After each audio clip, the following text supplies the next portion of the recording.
They've got to be over in here somewhere. And they were, a whole lot of them. In July, we went along with 2 of the hundreds of volunteers who took to Maine's lakes and ponds for the annual loon count. The numbers were released today. The good news is that Maine Audubon says the volunteers spotted more than 3,400 adult loons. That's up from about 2,900 last year.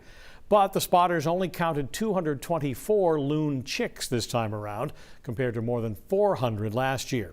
Maine is home to the largest population of common loons. Now, we call them common to keep them humble, I think. That's really all it is. But really, I think they're special. Yeah, I do love the sound that they make, the calls they have at night are very cool. As we've said, don't mess with them. They'll kill you. Yeah, They'll kill eagles. I don't know how they're counting babies either, because they won't let you anywhere near their nests. Yeah, they usually like roped off and whatnot. Well, I think the heavy rains in June and then July might have had an effect on that. I forgot about how terrible July was. But now that we're in the darker days of November, it doesn't seem so bad, does it? No, it's not so bad. I'm constantly ragging on November's weather, and it's just like, I think it's the sunset too. You saw Bangor's is 3:56 tomorrow, so that's part of it. And 30s today for highs.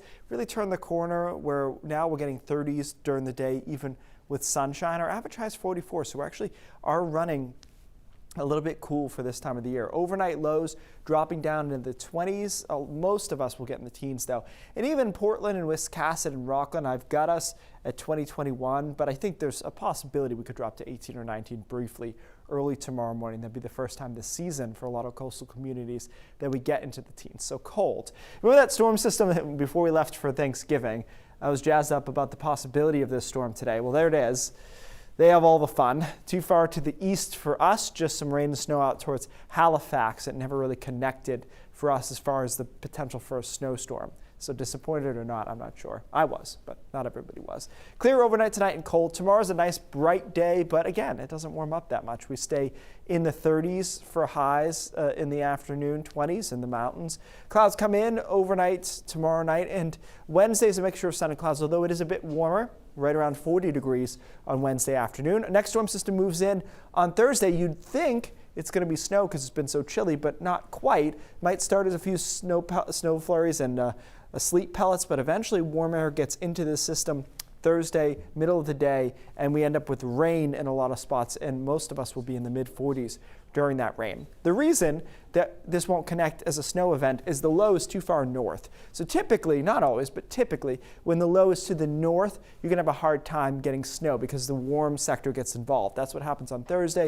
It probably snow in the mountains, but they may even end as some rain on Thursday night. Just to give you a broad strokes idea here, Thursday, 1 to 3 inches possible in the mountains. Brief mix along the foothills and maybe the interior, and then probably just straight rain along the coastline. I don't think we'll see anything in the way of actual snowfall there. That's the only storm to watch. It gets cold on Friday as winds get gusty and temperatures drop throughout the day. The weekend looks fine, but it looks chilly. High of freezing on Saturday, maybe staying in the 20s for a lot of us on Sunday. Overnight lows again into the teens along the coastline. Chance on Sunday morning away from the coast, we could get some single digits, and that is actually cold. I won't dance around it with chilly or brisk anymore. That's cold. It's the real thing. Thank you, Keith.